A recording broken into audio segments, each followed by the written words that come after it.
Go ahead. Okay. You ready? Yep. Okay.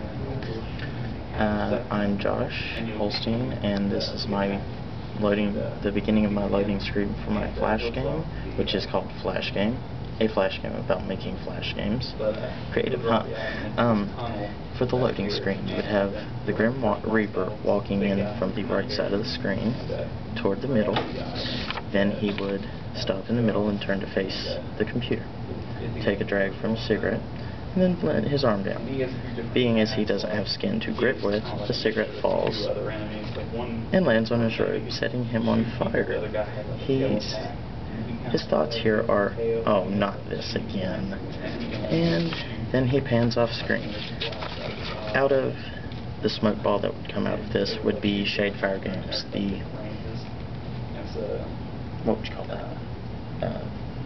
Production thing? Production company for me. And after that it would load, it would say loaded, you would hit enter.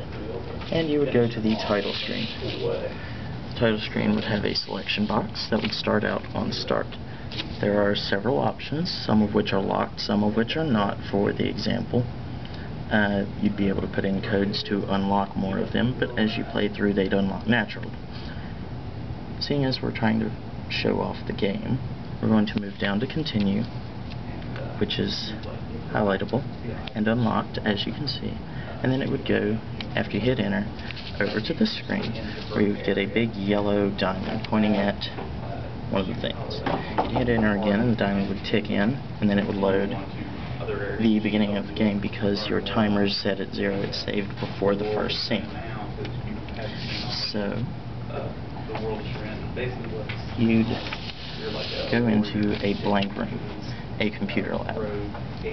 7 people would walk on screen from the door. They'd go over to computers as they came in. I'm trying to put them all in place instead of actually walking them in.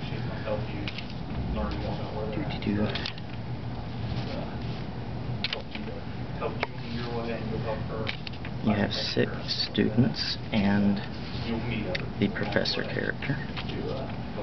And then after they all came on screen and stood where they're supposed to, which they're probably not going to do right now, a text box would pop up with the professor's portrait and his name.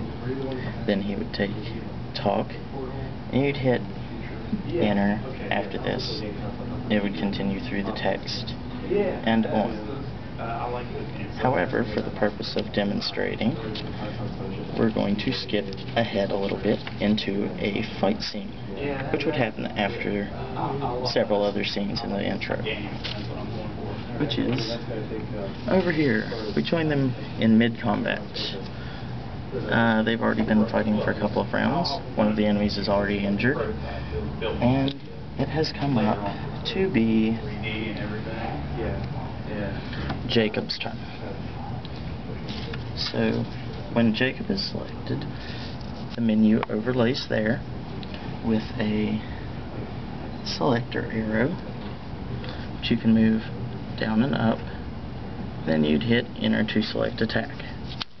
The menu would expand, and you'd have 2 selector arrows now, one of which would appear up here, and as you change targets here, it would change targets up there as well.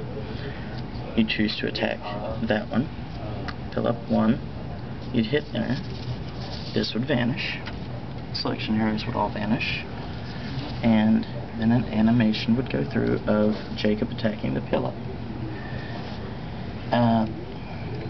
His damage would appear here and here, there rather, and then as the attack goes off, they'd have a damage animation, and then his hit point total would be shown there. And just for quicker reference, a health bar would be shown there.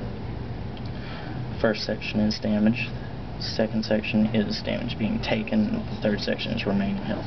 Then Jacob would move back over here and combat would progress. Is that it? Yes.